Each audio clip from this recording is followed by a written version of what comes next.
The sun sets over the German city of Dresden on the 13th of February 1945. While the rest of the city's inhabitants settle into their beds on this cold and clear night, one family is wide awake.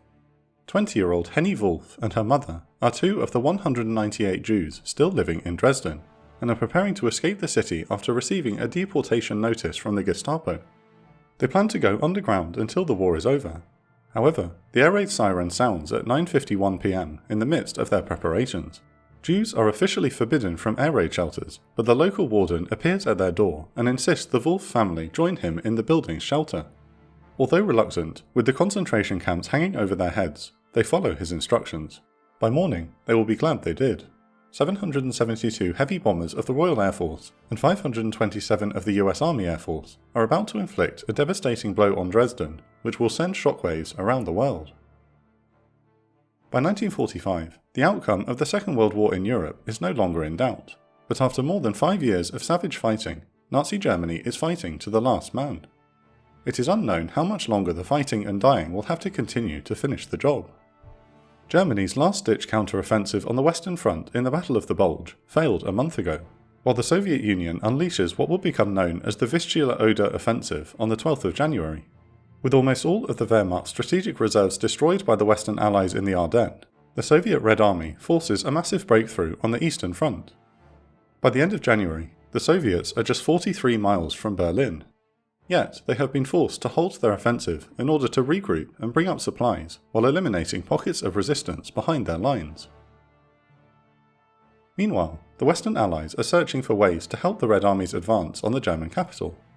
In the first week of February, British Prime Minister Winston Churchill and US President Franklin D. Roosevelt travelled to the resort town of Yalta in Crimea to meet with Soviet leader Joseph Stalin.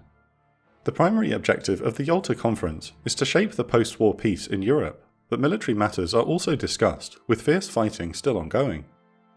On the 4th of February, the Red Army Deputy Chief of Staff General Antonov gives a presentation to the representatives of Supreme Headquarters Allied Expeditionary Force on the progress of the Soviet offensive.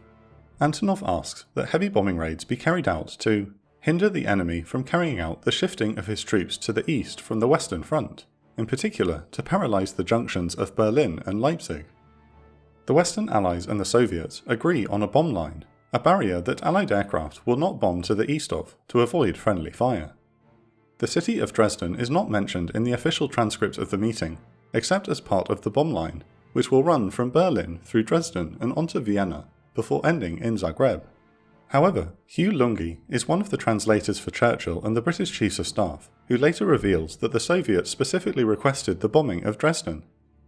Antonov very clearly said, "Well, we want the Dresden railway junction bombed because we are afraid the Germans are putting up a resistance, a last stand as it were."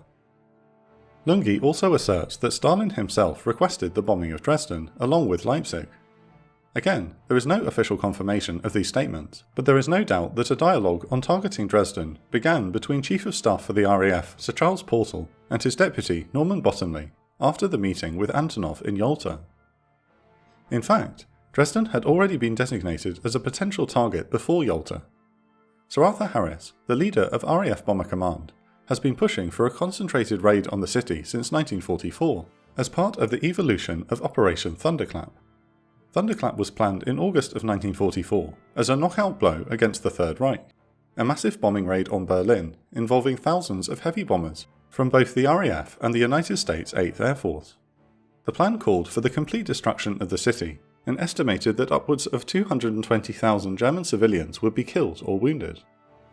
However, Thunderclap is shelved after opposition from Churchill and the belief that such an apocalyptic raid will not shorten the war.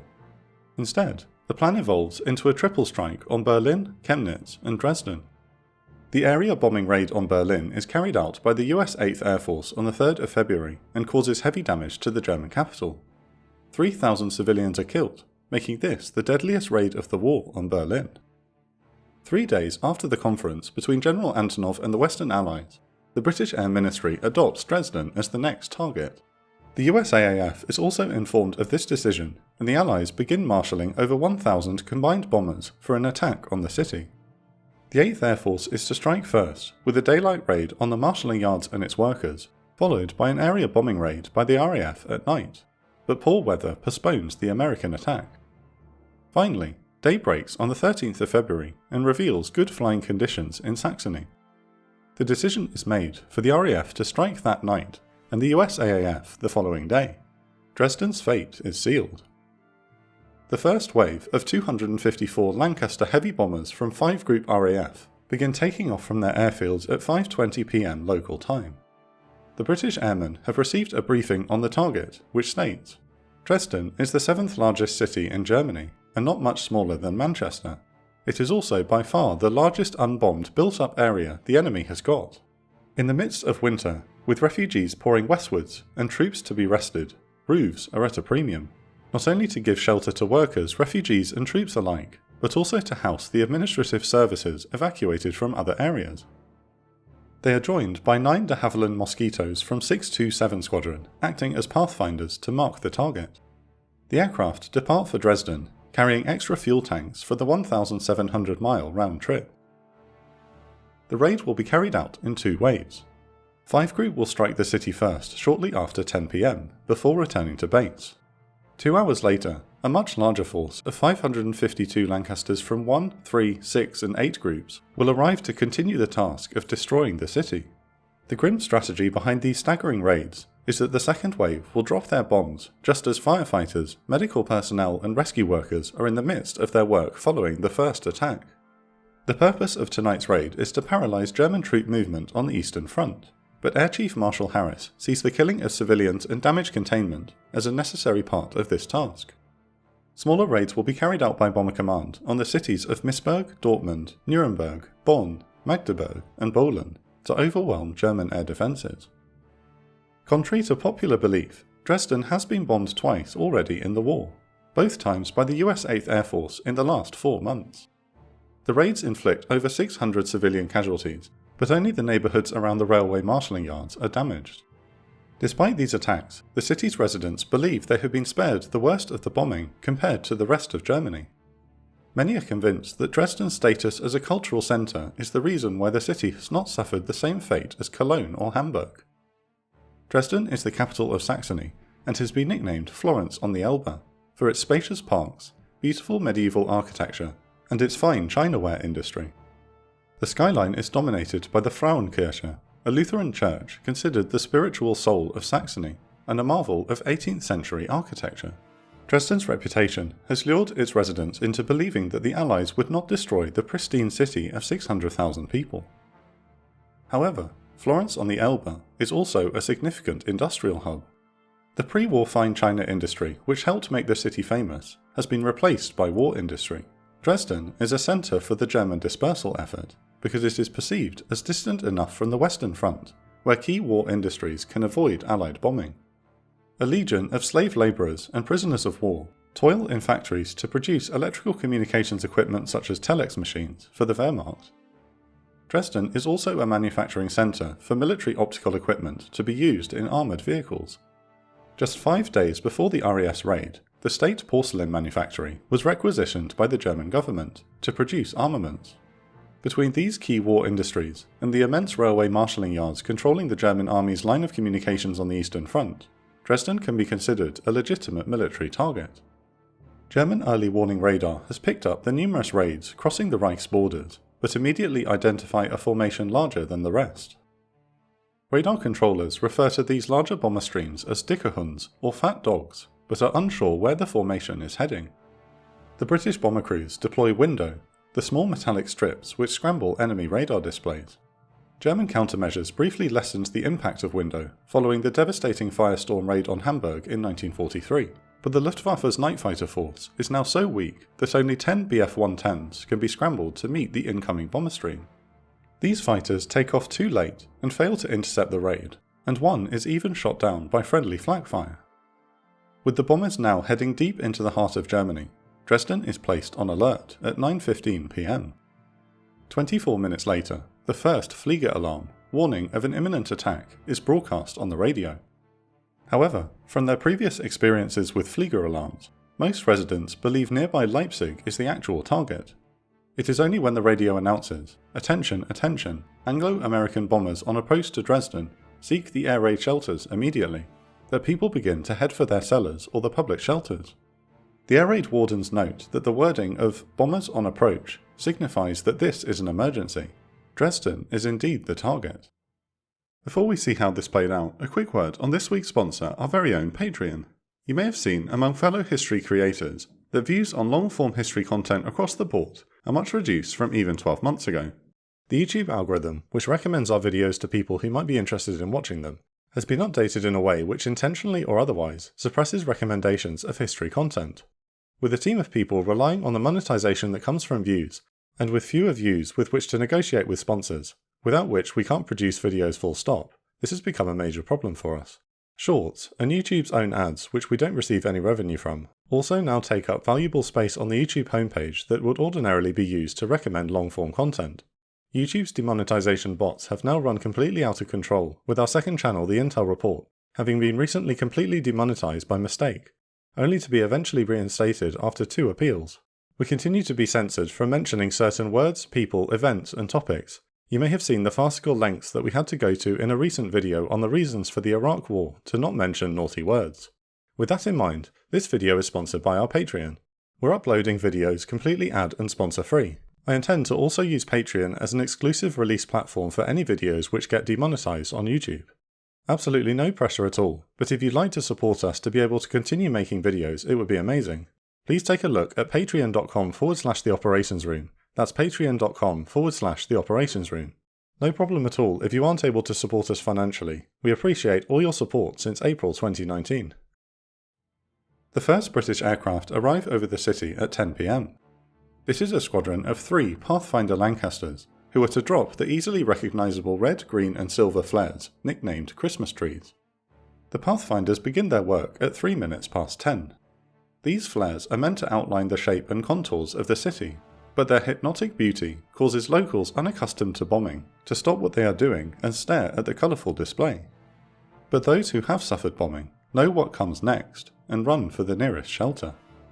The illumination from the Christmas trees is to allow the Mosquito Pathfinders of 627 Squadron to mark the aiming point for the first raid, the distinctive Ulstragehege, the sports stadium located right next to the Altstadt, the heart of the old medieval city.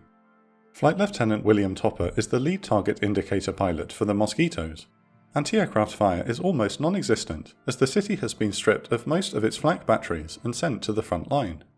When the stadium comes into sight, 8 Mosquitoes descend to 2,000 feet above ground level to ensure the most accurate marking, while the raid's master bomber, piloted by Wing Commander Maurice Smith, stays at high altitude. Topper later remembered that the city looked old and grey in the glow of the Christmas trees, and that he could see the main bridge over the Elbe River choked with refugees. The Mosquitoes begin dropping their red marker flares over the stadium, the pilots calling out "Tally-ho" as they release their payload. Topper recalled that a large pool of red appeared in the middle of the stadium. This is followed by a deepening humming sound coming from the northwest. The engines of 5 Group's 244 Lancaster bombers, flying between 12,000 and 13,000 feet. 10 have been forced to turn back, but the rest find that bombing conditions are perfect, and the target is clearly marked. Only sparse and inaccurate flak fire is encountered, and no searchlights sweep the skies, having also been deployed to the eastern front.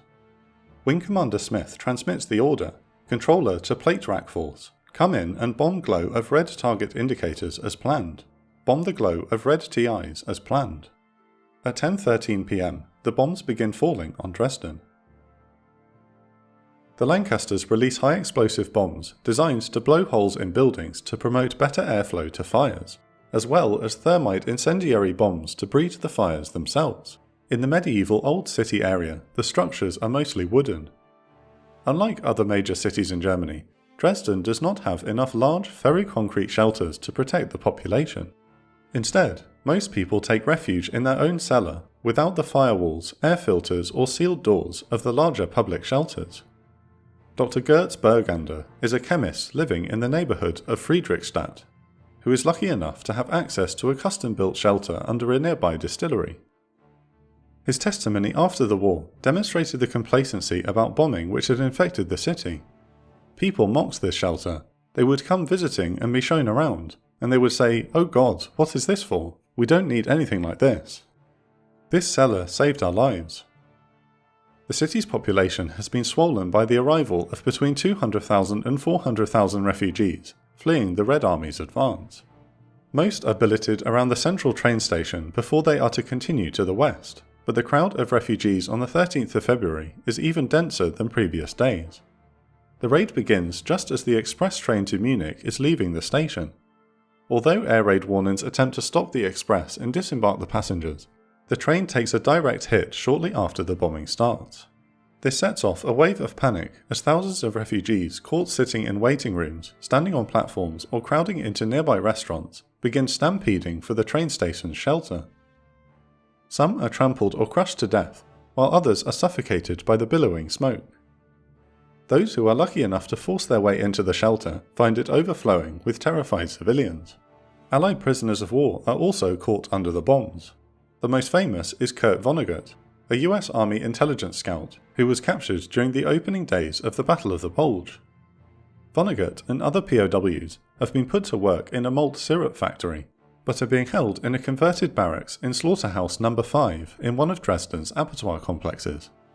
Despite cowering in an unheated meat locker filled with animal carcasses located in the cellar of the slaughterhouse, Vonnegut and his comrades are safer than their Nazi jailers on this night. He will later write the science fiction novel Slaughterhouse 5, which will become one of the defining accounts of the bombing of Dresden. The lack of German resistance makes for a smooth trip over the target area for the bomber crews. In just 15 minutes of bombing, 5 groups Lancasters drop 172 4,000-pound bombs, nicknamed Cookies, 26 2,000-pound air mines, 72 1,000-pound and 648 500-pound high-explosive bombs. However, their 205,428 4-pound stick thermite bombs will cause the most damage. 33% of these incendiary bombs are packed into cluster munitions and equipped with barometric pressure triggers. When the trigger fires, the thermite bombs are released in dense showers which impact wide areas. Because there are no night fighters and barely any flak fire, the bombers are able to fly low and level over the red flares marking the target. Like the devastating raid on Hamburg 2 years ago, the Lancasters place most of their bombs within a small wedge-shaped area, 1¼ miles in length and 1¾ miles in width. 5 groups Lancasters drop their last munitions at 10:28 p.m. Flight Lieutenant Topper surveys the individual fires merging into ever larger infernos and radios the group. "Good work, Plate Rack Force, that's nice bombing." The bombers depart, leaving fires raging in Dresden's Allstadt area. But the situation on the ground is still theoretically salvageable. Unlike the raid, which burned most of Hamburg, the fires have not got out of control yet. But several things are working against the city tonight. Like at Hamburg, there is no humidity and conditions have been dry for weeks. The densely built wooden structures of the Allstadt begin to ignite one after another with no fire breaks to contain the damage.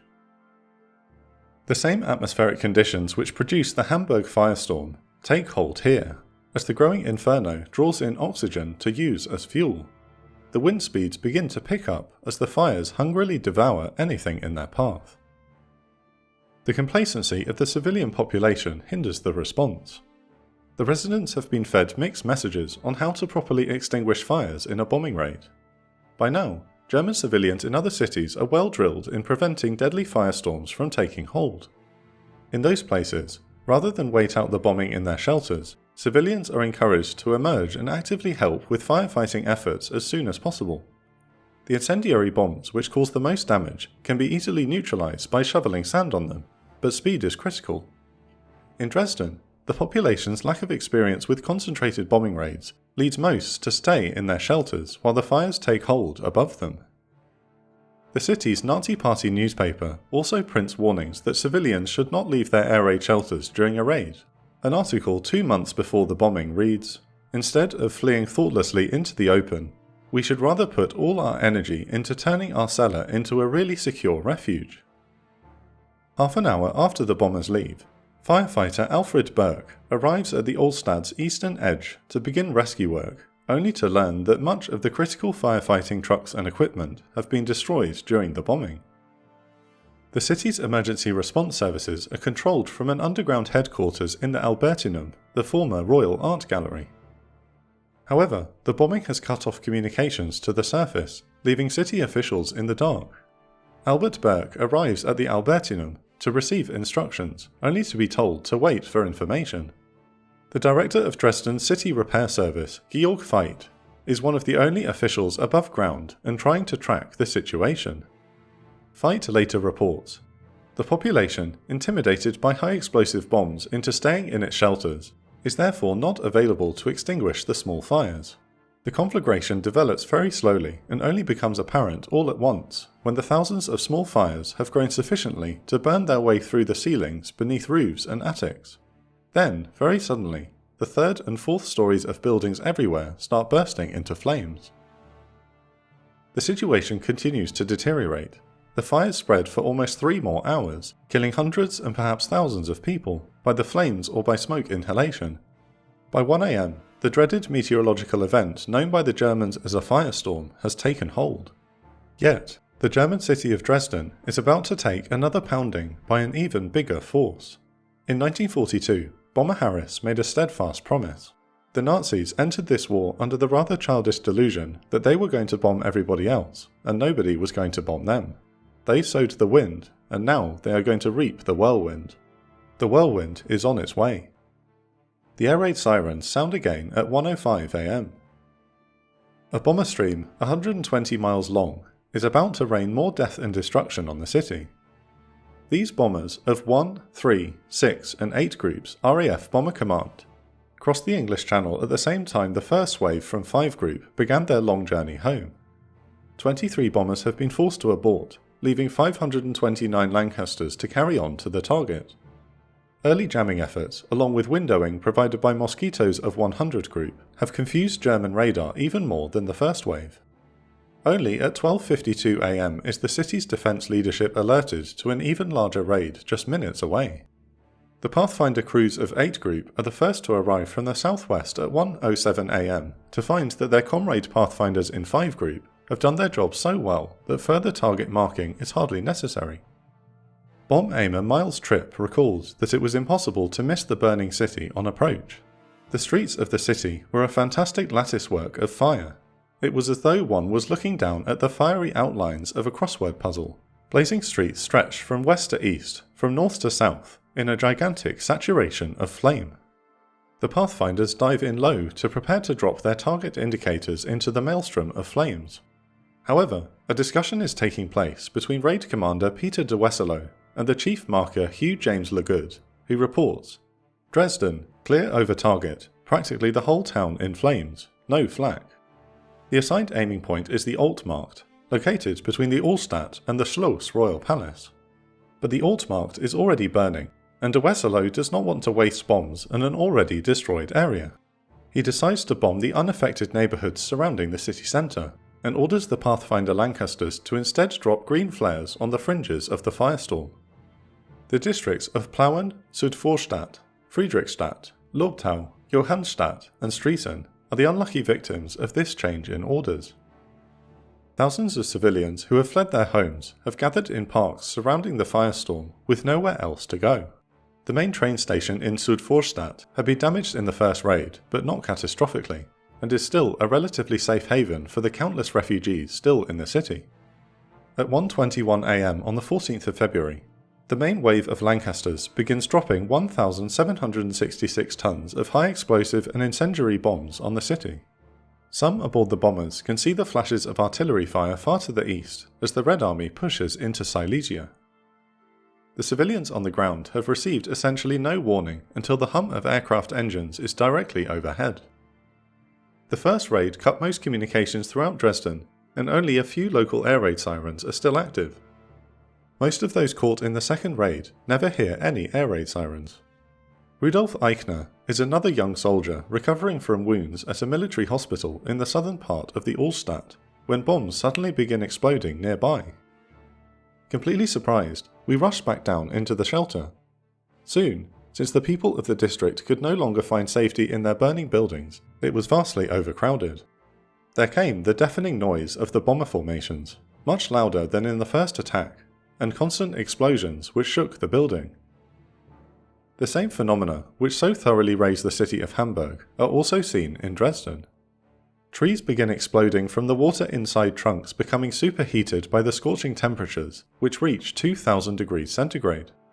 Hurricane-force winds pick up debris and helpless human beings before flinging them through the streets of the city. The howling wind produces small fire tornadoes and turns the open streets of the city into a blast furnace where civilians are roasted to death in seconds. The white-hot flames melt the black tar of the roads along with the soles of rubber shoes, condemning many to a grisly death.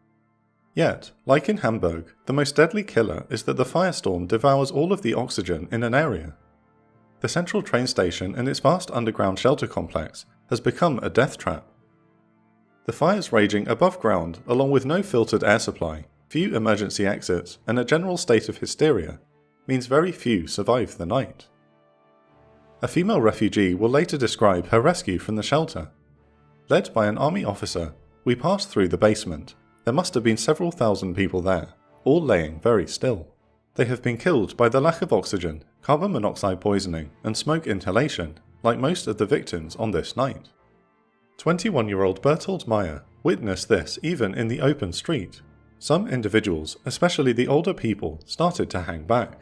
They would sit down apathetically on the street, or in piles of rubble, and just perish from asphyxiation. By 1:42 a.m., the city has been so thoroughly engulfed in flames that Raid Commander de Wesselo gives a final order for his crews to bomb the middle of the fires. By now, German troops defending against the Soviet advance 70 miles to the east can see the fires in Dresden as a distant glow on the horizon. 3 minutes later, the last of the RAF bombers leave the area to return to their bases in England. Many people on the ground make for the massive steel and concrete water reservoirs located around the old city, which have been dug by Allied prisoners of war to ensure the supply of water for the firefighters in the event of bombing. However, rubble chokes streets, and the inability of Dresden's fire service to reach the reservoirs leads hundreds of civilians to leap into the water tanks to escape the searing heat. They find there are no ladders or handles to grab onto. When the firestorm overtakes them, those who haven't already drowned are boiled alive. Most of the firefighters who manage to enter the affected areas are killed either by the poisonous air or the onrushing firestorm. Dresden's fire service suffers heavy casualties on the night of the 13th to the 14th of February, allowing the flames to advance unchecked.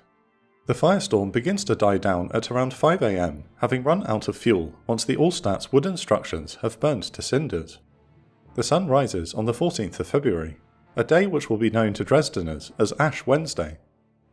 A billowing grey pillar of smoke hangs over the city, which blocks out the sun for most of the day. Rescue workers get to work as best they can, but very few living beings are found in the firestorm area. For those still alive in Dresden, it's not over yet. 431 B-17 Flying Fortresses of the US 8th Air Force are inbound to attack the city. Just as the second wave of RAF Lancasters reached the English Channel, 1,300 American bomber crews received their wake-up calls and were told to report for duty. Sergeant William Stewart is a ball turret gunner in the 92nd Bombardment Group of the 1st Bombardment Division, and later wrote about the mission briefing. As I walked in, I could see the map of Europe and the British Isles covering the front wall. On the map was a red ribbon showing the route to be flown in and out of Germany, held by pins. The target on the map was Dresden. To me, Dresden was just another city in Germany, and I didn't recall having heard of it before that time. Of the total number of 1,300 8th Air Force bombers airborne, 431 B-17 Flying Fortresses from the 1st Bombardment Division are assigned to hit Dresden. It is now not unusual for American bombers to launch a daylight follow-up attack after a British raid the night before, but rarely has the 8th bombed a city which has been so thoroughly devastated. Also taking to the sky is the 2nd Bombardment Division, which is targeting the city of Magdeburg, and the 3rd Bombardment Division flying to Chemnitz. Escorting these bomber streams are 784 P-51 Mustangs of the 8th Fighter Command, meaning over 2,000 American aircraft will be flying deep into Germany on this day. The first Flying Fortresses began taking off at 7 a.m. and are now crossing the German border, northwest of the city of Münster. The 2nd and 3rd Divisions split off to head for their respective targets of Magdeburg and Chemnitz. The aim point is Dresden's marshalling yard if visibility allows, but if the target is shrouded by cloud or smoke, the 8th will area bomb the general centre of the city using H-2X radar guidance. With the smoke from the fires still partially obscuring the target, Some bombs of the 8th will hit the marshalling yards, but many will be dropped on the city centre. Like in many previous raids, 8th Air Force terminology refers to the targeting of civilian workers of a military target as the military target itself. In this case, knocking out Dresden's marshalling yard means hitting the railway itself, but also killing the civilian workers in their homes. The loadout for the mission is similar to that used by Bomber Command during city-burning raids, as opposed to good visibility precision strikes against factories and marshalling yards. 678.3 tons of high explosives and 400 tons of incendiaries. While some are indifferent about the attack on Dresden, radio operator Harold Hall of the 379th Bomb Group remembered feeling uneasy about this mission. Our briefing officer pointed to a small building located on the map as in the centre of Dresden. I felt it was indiscriminate bombing of all the refugees fleeing the Russians. I have to say that I felt ashamed we had levelled ourselves to the Krauts. This mission is encountering more difficulties than the RAF faced the night before. The 1st Bombardment Division hits thick cloud cover in northwest Europe, and the lead group is suffering malfunctions to their G navigational systems. German jamming activity is also impacting radio communications and H2X radar aboard the B-17s. Frustrated with the low visibility weather, the division leader announces that he will deviate around the thick cloud on a more southerly route. The first 3 bombardment groups, totaling 137 aircraft, follow this new heading, but the rest cannot see them deviating.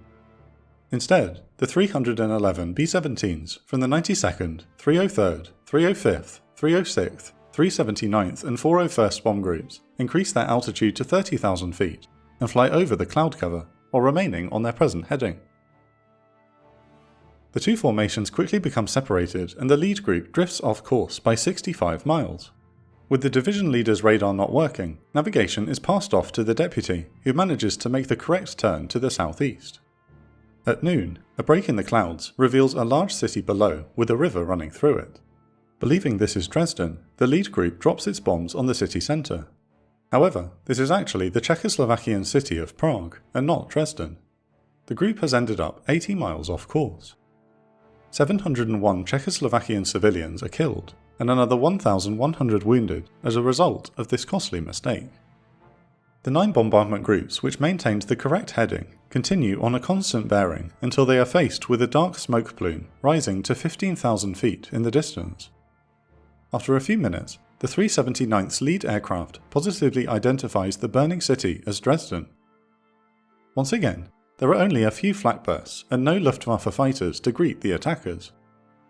However, the drifting smoke rising from the smouldering ruins of Allstadt has completely obscured the railway marshalling yards located in the suburb of Friedrichstadt, the primary aim point for the raid. The decision is made to area bomb the city using H2X radar guidance. At 12:17 p.m, the bombs begin falling again on Dresden. For the second time this day, the civilians on the ground receive little to no warning. The only means of alerting people to return to their shelters are hand-cranked sirens, which are only audible within a city block. Those who are able to find their way back to their cellars are greeted by the acrid smell of smoke and soot. With most water mains smashed by the RAF's raids, Dresdeners are overcome by thirst as they wait out the newest bombing. Many who escaped the hellish inferno of the morning find themselves again under the bombs. Gert Bergander later observed, the people who had been made homeless during the night and who had fled into the western part of the city really felt as if they were coming in for special persecution in the 14th of February noon raid. Some who are already exhausted from their ordeal the previous night are driven wild with rage at this newest attack. Stories emerge from the 8th Air Force's daylight raid on the 14th of February, which have played a major part in publicising the bombing of Dresden. Multiple people will later insist that American fighter pilots strafed refugee columns at low level, with one particularly adamant individual claiming this was done by African American pilots. This is unlikely, considering the fighter escort was tens of thousands of feet above to protect the bombers, had not received instructions to descend for any reason, and African American pilots were not allowed to fly fighter escort missions with the 8th Air Force. A 2010 report compiled by German historians for an official commission on the bombing will later find 103 eyewitness reports of Allied fighters strafing civilians in Dresden. However, no bullet fragments are found during the archaeological digs at the alleged locations.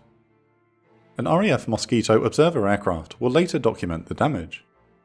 Despite the dense smoke, the Friedrichstadt marshalling yards have sustained some damage. with tracks buckled and rolling stock burning. Furthermore, several nearby factories producing detonator fuses and igniters for anti-aircraft guns have been completely destroyed. However, residential areas spared by the firestorm are now in flames, and the Friedrichstadt hospital suffers damage. Hundreds of slave labourers working in the armament factories have also been killed. The American raid is not as destructive as the RAF's nighttime bombing, but largely because the city has already been devastated, and buildings have already burned. The raid is over by 12:30 PM, and the last B-17s depart.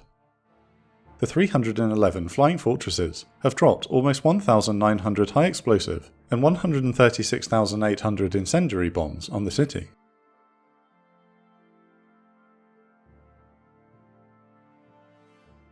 A smaller, ineffective US AAF raid the following day brings the attacks to an end. The Allies suffer only minor losses, with 6 Lancasters and 1 B-17 lost, half of them brought down by bombs dropped by other aircraft flying overhead. The bombing of Dresden has immediate consequences. The heart of the city has been destroyed. The RAF and 8th Air Force have laid waste to Germany's 7th largest city. Dresden's most prominent structure, the Lutheran Frauenkirche Church, burns for 2 days before collapsing and will not be rebuilt until 2005. As with many bombing raids throughout the war, the number of victims is difficult to determine due to the lack of identifiable bodies. It will take years to formulate an accurate figure for the number killed, but the vast majority of reputable historians agreed that up to 25,000 people died in the bombings.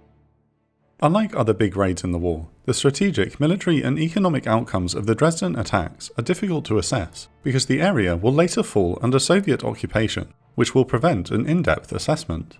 Prior to the attack, Allied intelligence identified 110 factories and industrial enterprises that employed up to 50,000 workers and slave labourers. It is unknown how many of these were struck by Allied bombs, but a German report mentions 41 factories in Dresden damaged or destroyed by the February bombing raids. The raid has destroyed or severely damaged 23% of the industrial buildings in the city limits, and only 6 businesses are able to operate in the days after the attack. The economic impacts are much harder to assess due to the same lack of available post-raid analysis in the Soviet-occupied zone. There are no specific figures on the diversion of desperately needed war resources to deal with the humanitarian efforts, and for repairing infrastructure and factories. Other cities hit by big raids in the war suffered major economic hits due to the exodus of people afterwards. It is likely that the same occurs here. However, the attack has failed in its tactical goal of severing Germany's line of communication with its army on the Eastern Front. Only one of the 5 bridges over the Elbe River has been knocked out, and Dresden's rail links with the rest of the Reich are not seriously interrupted. Rail traffic will be restored within 2 weeks of the bombings. Only the destruction of the Friedrichstadt marshalling yards can be considered a tactical success, as 45 railway tracks and 800 wagons or coaches have been destroyed. On balance, it is the civilian population which is hit hardest. The attacks are immediately seized upon by the Nazi government. Minister of Propaganda Joseph Goebbels and Reich Housing Commissioner Robert Ley initially suggest to the Führer that the Dresden bombing should be used as a pretext for abandoning the Geneva Conventions on the Western Front. After realising the Allies would likely retaliate in kind, Goebbels instead launches a propaganda campaign to influence neutral countries and the home fronts of the Western democracies. The objective is to put pressure on Allied leadership to halt the strategic bombing campaign on Germany.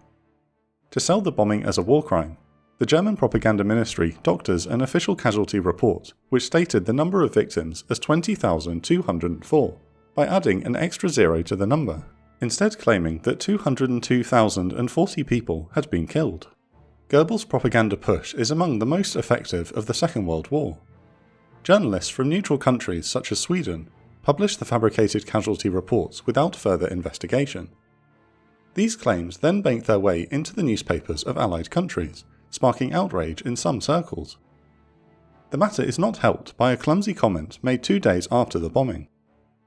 In a briefing for the Associated Press, RAF Air Commodore Colin Mackay Grierson stated that the primary reason for targeting Dresden was to disrupt the Wehrmacht's military communications. Yet he also added in an offhand manner that the raid could also destroy what is left of German morale. Only the offhand quote is published in an Associated Press article claiming that the Allies had officially begun terror bombing. This leads to increased scrutiny of the Allied war strategy and heated discussion in Parliament. The critical reaction of both the US and British home fronts causes unease in Allied high command. In a 28th of March memo to the British Chiefs of Staff, Winston Churchill writes that the destruction of Dresden remains a serious query against the conduct of Allied bombing. This leads an angry Air Chief Marshal Harris to publish a rebuttal, writing to the Air Ministry, I do not personally regard the whole of the remaining cities of Germany as worth the bones of one British grenadier. The feeling, such as there is over Dresden, could be easily explained by any psychiatrist. It is connected with German bands and Dresden shepherdesses. Actually, Dresden was a mass munitions works, an intact government centre, and a key transportation point to the east. It is now none of those things. Churchill eventually withdraws his memo, but the bombing leads to questions on the conduct of war. John Kenneth Galbraith is one of the directors of the United States Strategic Bombing Survey, and right after the war. The incredible cruelty of the attack on Dresden when the war had already been won, and the death of children, women and civilians, was extremely weighty and of no avail. Many modern-day historians, such as Frederick Taylor, take the view that the bombing was an immoral act, but not a war crime. An expert on the bombing, Taylor said, I personally find the attack on Dresden horrific. It was overdone, it was excessive, and is to be regretted enormously.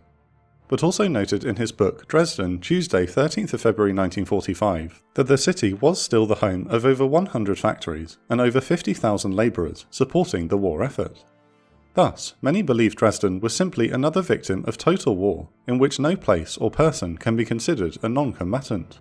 This justification is consistent with the Allied strategic bombing campaigns in Europe, and the American fire bombings and atom bombings in Japan. Many contemporary figures maintain that the bombings are justified. An inquiry by US Chief of Staff George C. Marshall, along with a US Air Force Historical Division report, both state that the raids were justified from the intelligence at the time, and that Dresden was not singled out to terrorise civilians and refugees. Furthermore, Allied leadership had just experienced the shock of Germany's surprise Ardennes offensive, which disabused them of the notion that the war was nearly over. Although significant progress had been made by February of 1945, the Western Allies had not yet crossed the Rhine River, and the Red Army had outrun their supply lines short of Berlin. The outcome of the war was no longer in doubt, but the question of how long it would take to defeat Germany is what drove the decision to bomb Dresden. Had Nazi leadership decided to surrender, the dying could stop. A more thorough look through the morality of strategic bombing is covered in the end summary of our Operation Gomorrah video, and won't be repeated here. But regardless of how you feel about the moral justification for area bombing of civilians, there is no doubt that the bombing of Dresden has been seized upon by propagandists in order to advance certain narratives about the war. Perhaps the most sinister modern-day propagandist is the disgraced British author David Irving. An anti-Semite, Holocaust denier and admirer of Nazism, Irving's 1963 best-selling book, The Destruction of Dresden, contains several claims that were completely fabricated or forged. Irving supported the debunked theory that Allied aircraft strafed German civilians during the attacks, and placed the number of killed at 135,000. He later theorized without evidence that up to 250,000 civilians were killed in the bombing. As is the case with most of his literary career, Irving's objective is to draw a moral equivalency between the Allies and the Third Reich. To make matters worse, Irving's figures were cited uncritically by Kurt Vonnegut in his book Slaughterhouse-Five, which also became a bestseller. As a POW and survivor of the bombings, Vonnegut was forced to bury the remains of German civilians killed in the attacks. In 1966, David Irving admitted that the true number of killed could not have been more than the historical consensus of 25,000, but the damage had been done. This narrative has led people to believe that more civilians were killed in Dresden than in Hamburg, or in the American attacks on Tokyo, Hiroshima, or Nagasaki. The bombing also became a Cold War issue. If Hugh Lungy's version of events at Yalta is correct, then the leadership of the Soviet Union undoubtedly bears some responsibility for the attack. Yet, after the war, the Soviets categorized the attack as an Allied war crime, and the Communist East German government deliberately left the Frauenkirche in ruins as an example of Anglo-American terror. This, despite Joseph Stalin specifically requesting the bombing of German civilians on many occasions during the war. Furthermore, the Soviet Union lacked a large strategic air force which could disrupt the German economy, which is why the Western Allies worked in close coordination with the Soviets in target selection. The USSR also allowed Allied strategic bombers to use Red Air Force bases in Ukraine as part of Operation Frantic, making them directly complicit in the strategic bombing campaign. Dresden itself will fall to the Red Army on the 8th of May 1945, one day before the official end of the war in Europe. The East German government razes most of the destroyed areas of the city to the ground before rebuilding in the brutalist style typical of communist nations at the time. Many historic structures destroyed in the bombings are rebuilt, but it will take until 1977 for the last debris to be officially cleared. Current Russian President Vladimir Putin will be stationed in Dresden shortly before the fall of the Berlin Wall and the reunification of Germany. Only then will the Frauenkirche Church be rebuilt along with the rest of the medieval Old City, which was destroyed in the attack. A gold cross stands atop the Frauenkirche, which was donated and paid for by the British people. Click on the link in the description to join us on Patreon and get early access to all videos and series completely ad and sponsor free.